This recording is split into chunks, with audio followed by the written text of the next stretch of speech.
Bruno, sobre o assunto onde você começou seu comentário, sobre essa questão do golpe de 64, a gente vive na era da informação, mas ao mesmo tempo a era da desinformação, né?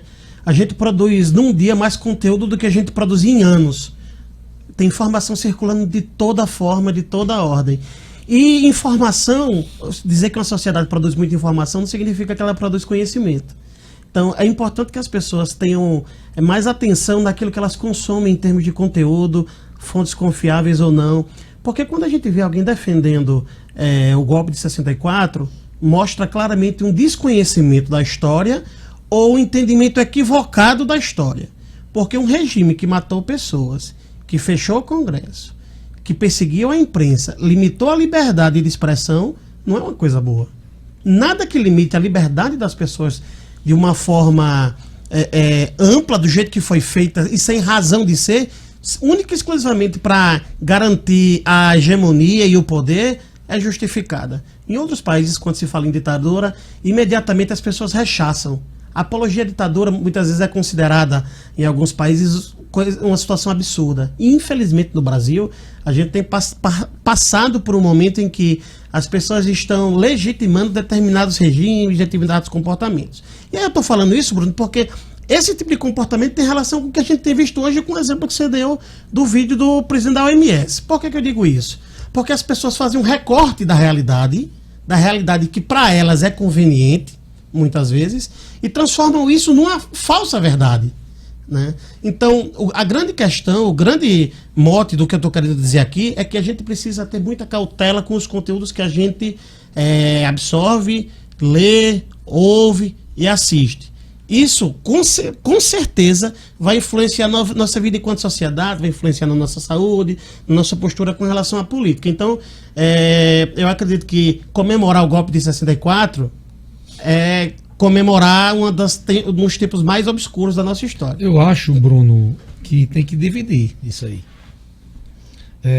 Passa longe de mim aqui defender qualquer sistema autoritário e totalitário. Primeiro ponto, só para deixar claro.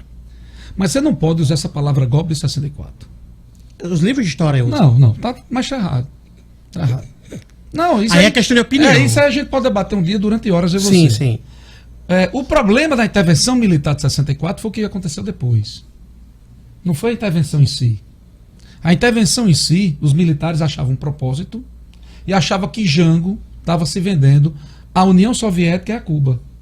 Sim. Certo? Com a ajuda dos americanos, houve a intervenção militar. Se a intervenção militar tivesse cumprido o propósito dela, teria sido show. Qual era o propósito? Vamos aqui assumir, normatizar as coisas, organizar, entregar de novo para uma eleição. Não foi o que aconteceu. Não foi o que aconteceu. Então pronto. Aí veio o AI-5, que aí sim. Isso aí foi um câncer na história do Brasil. Porque esse sim fechou o Congresso, matou pessoas, fez tudo o que não devia. Tudo que não devia. E nós temos essa página triste e feia da nossa recente história. Que é resultado da ditadura militar. Que aí se transformou na ditadura. Porque quando você não tem o direito de ter suas prerrogativas como cidadão, isso é uma ditadura.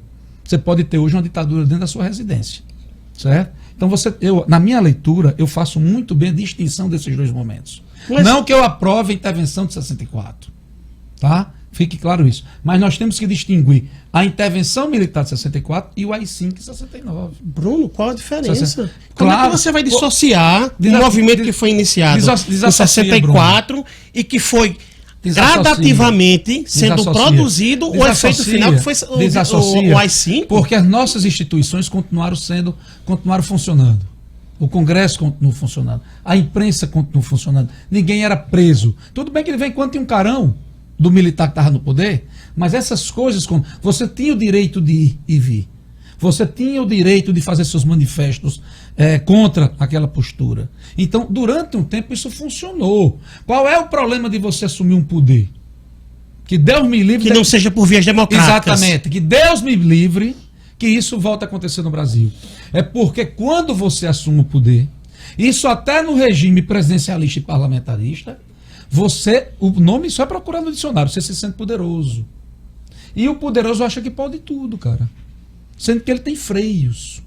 hoje, numa sociedade democrática, existe. Exato, ele tem freios. E quando você ultrapassa esses freios, aí se torna uma coisa... Mas é exatamente isso que a gente está debatendo, Eu só discordo de você da questão que você tem que dividir. Mas é porque eu não consigo dissociar, Bruno, uma coisa da outra, porque uma coisa é produto da outra, entendeu? Dissociar isso é desconhecer, de certa forma, o que foi o golpe. Não, eu não estou desassociando, nem estou dizendo que eu concordo com a intervenção militar de 64.